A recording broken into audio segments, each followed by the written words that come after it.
Baguio City was recently hailed as one of the most affordable destinations for tourists.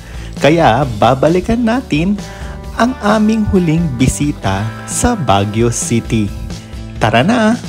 But before we go, please make sure that you subscribe to our channel to stay updated with our upcoming episodes. Let's go!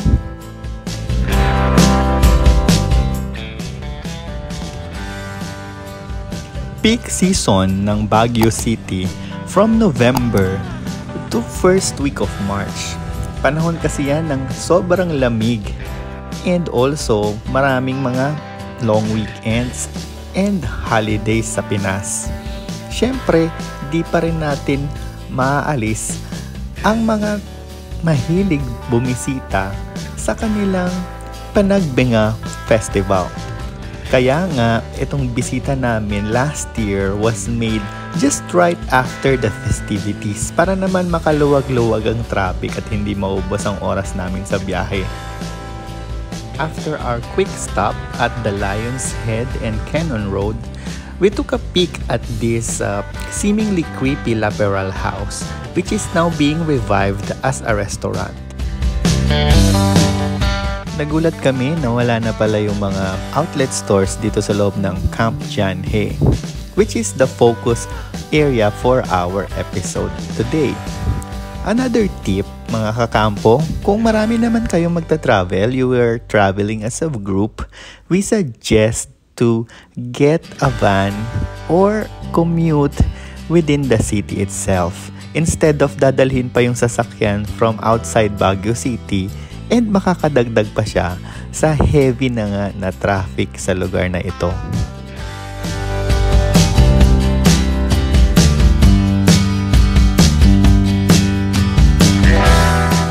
Pagdating naman sa pagko-commute, wala naman kaming naging bad experience during the previous visits that we had on this place.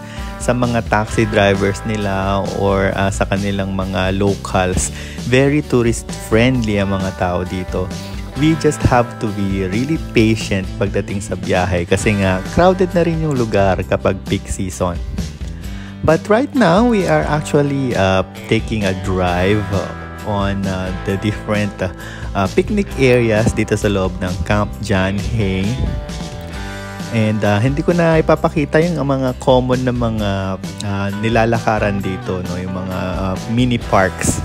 But what happened is, napadpad kami dito sa The Manor Hotel. Hindi kami nag-check-in but we took a visit to their lobby and yung kanilang restaurants.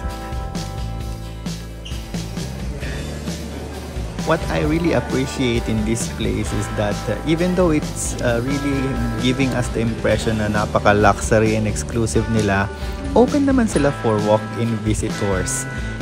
But pag meron silang special events, you need to place an advance booking na i-announce naman nila sa kanilang mga social media pages.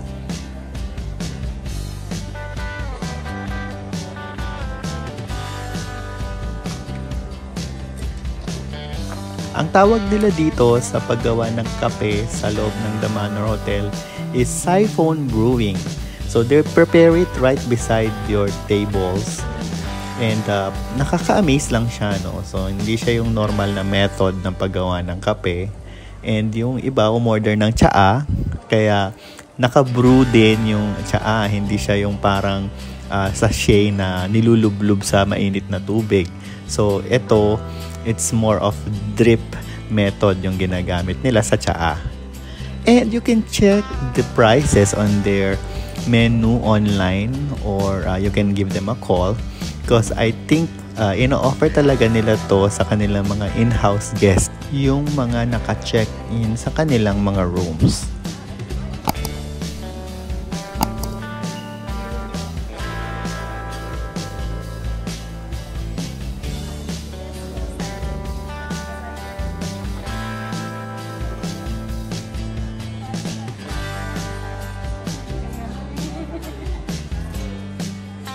As described by their staff, ang siphon brewing para lang siyang science experiment, di ba? And also, sabi din ng mga coffee enthusiasts, coffee is best consumed right after it's brewed. So talagang nakaserve yan hot, straight to the cup from their brewing station.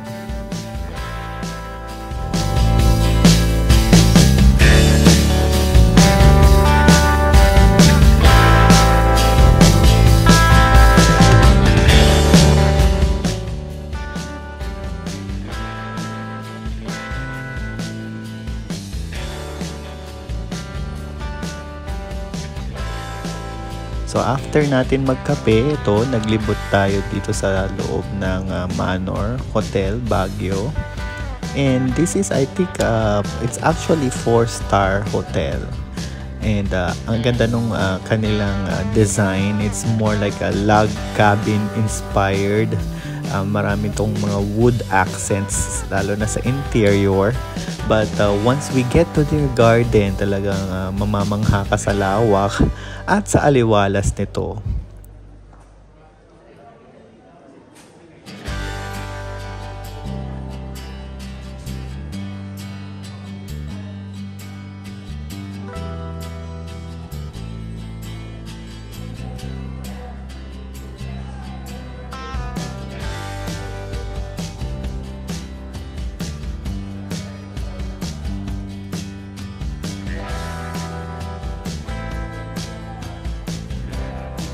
Best time to visit the manor at Camp John Hay would be around daytime, morning or lunch or afternoon for your merienda meetings.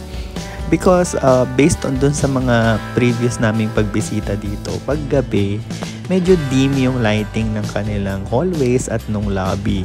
May pagka-rustic siya, so kung may kasama kayong mga seniors or mga bata, iba yung feel niya eh. So, medyo mahirapan din sila magbasa, no? Kung medyo mahina na yung mata ng ating mga kasamang seniors or elders.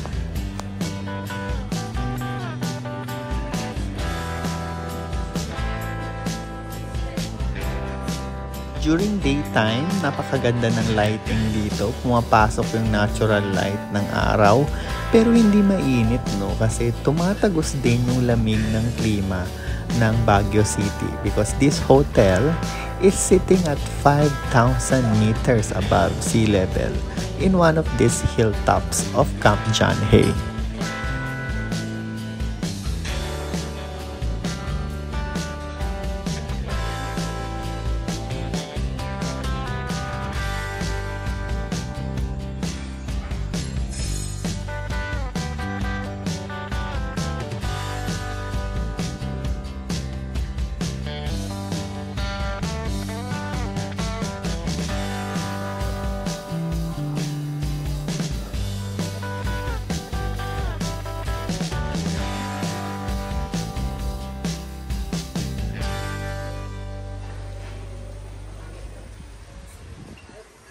We are now walking in their alfresco dining area, which is also where their luscious gardens are located. At napansin nyo, no, napaka-ideal dito mag-host ng inyong mga life events, whether that's wedding or a wedding proposal. And during special seasons like Christmas or New Year's Eve, the hotel also hosts special dinner parties here for a special fee with some consumable meals. So, nakita ko na yung post nila dyan minsan. And nakadaan din kami minsan ng New Year's Eve and talagang by reservations lang siya. Hindi kayo makakapasok dito para magpa-picture. Kaya nga, samantalahin natin habang wala silang event to take some pictures because this is one of the most Instagrammable spots dito sa Camp John Hay. Ang feeling dito para tayong nasa abroad, no? Parang nasa Europe. Although di pa ako nakakapunta ng Europe. Ayan, so meron din silang mga activity areas na bago to, no? Hindi ko to napansin dati. So, pag meron tayong mga kasamang kids, they can play around, do some obstacles courses. Meron din dyan parang airsoft target shooting para sa mga daddies. And a lot of other small stores.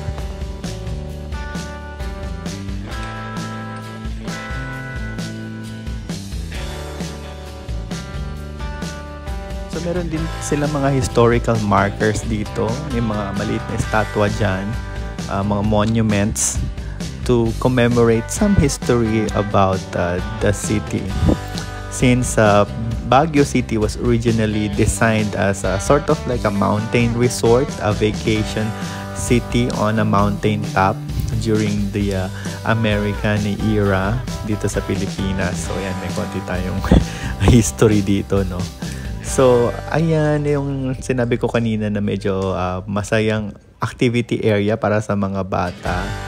So, bago sa akin yan, di ko yan napansin dati. And dun sa kabilang side, meron na naman ulit mga tiangge. No? Hindi mawawala yung mga tiangge kasi this is part of, I think, the initiative to support locals. Ayan.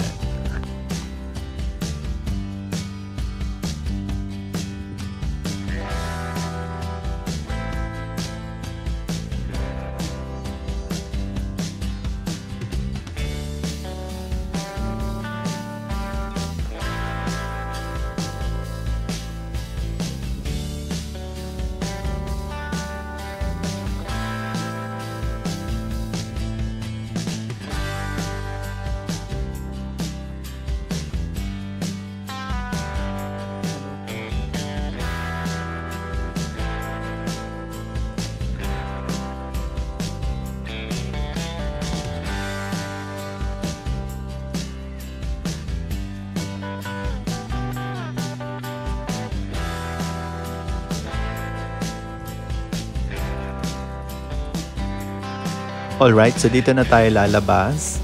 Meron lagusan dito papunta sa kanilang parking area. So kung gusto niyo namang magstay dito, at least an overnight stay at this luxurious hotel, I'll be leaving the link of their website on my description box. Hindi to sponsored ha, Manor Buchanan.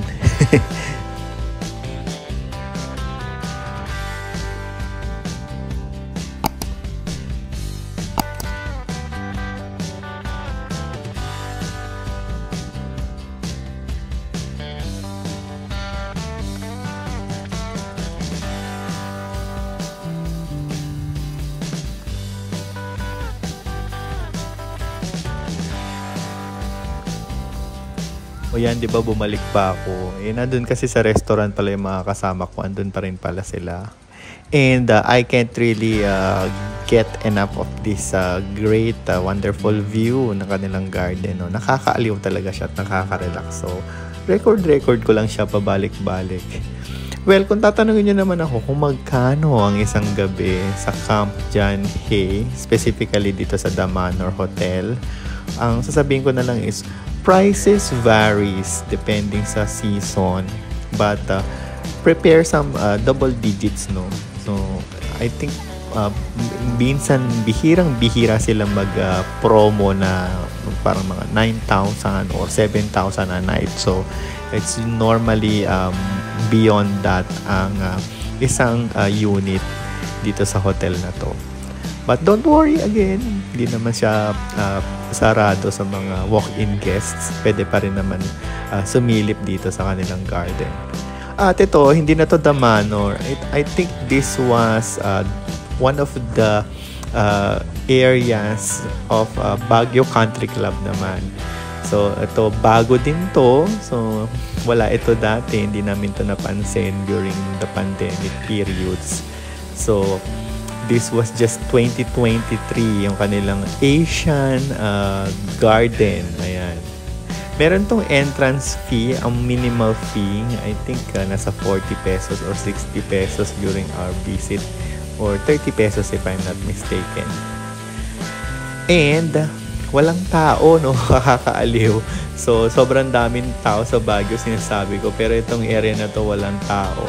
Probably kasi meron nga entrance ticket. Pero it's nice din na meron ganitong mga places na pwede mong solohin kung gusto mong mag-pictorial dyan informally. And dito din sa area na to binibenta yung kanilang famous na raisin bread. So meron dyan stall for the raisin bread. Hindi mo na kailangan pumunta pa dun sa pinaka-hotel building.